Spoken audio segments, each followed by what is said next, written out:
Motherhood is a calling, a gift rooted in nurturing our children, physically, intellectually, emotionally, socially, and spiritually.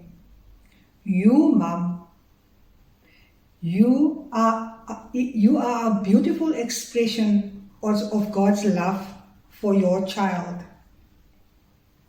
Today, I want to reiterate the importance of your child's emotional well-being. Emotional well-being in the sense that you enable your child to handle life stresses and to adapt to change and different times in their development. Meaning then that we as mothers, we need to teach our children about about their emotions and to guide them through different stages of their development. The scientist identifies 8 primary emotions that is created in our brains, and these emotions include fear, joy, sadness, anger, disgust, surprise, trust, and anticipation. I'm thinking back of a time when we as a family practiced these phases, and we were actually dramatizing, and we had loads of fun just pulling our faces and doing these expressions. This is actually also a very playful and a beautiful way in the house to exercise emotions where your child feels safe and secure and loved, and that he or she learns to express themselves in that kind of environment. Stats shows that our children develop emotional intelligence at the age of 4 years old. Meaning, moms, at the age of 4 years, our children can speak in sentences. They are able to communicate with us. As though prior we moved on their reactions and their sounds, but it doesn't also mean that we start teaching and guiding and training our children from the age of 4. We just do it differently as they learn to speak and as they learn to relate in a different way with us emotionally. So we walk with them, we identify with them how they feel, how others feel around them, maybe the brother or the sister or a sibling in the house. And we teach them to pause, to think about the different feelings, and only then to respond in a positive manner that is productive for all parties involved. As our children grow, mothers, we build on our emotional relationship with them.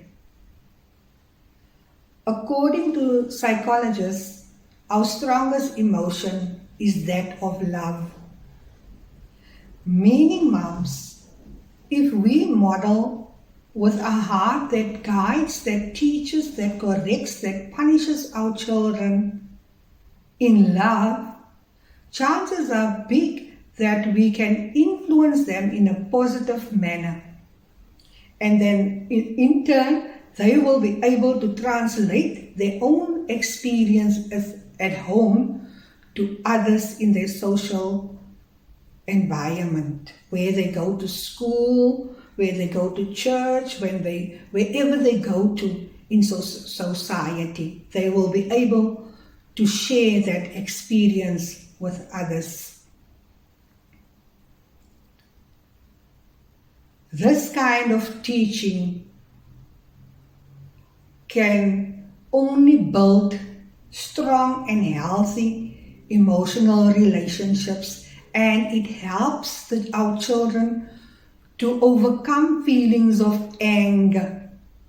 Anger, which often leads to our children not being able to solve problems, not being able to make good decisions, and not being able to cope or handle changes overall.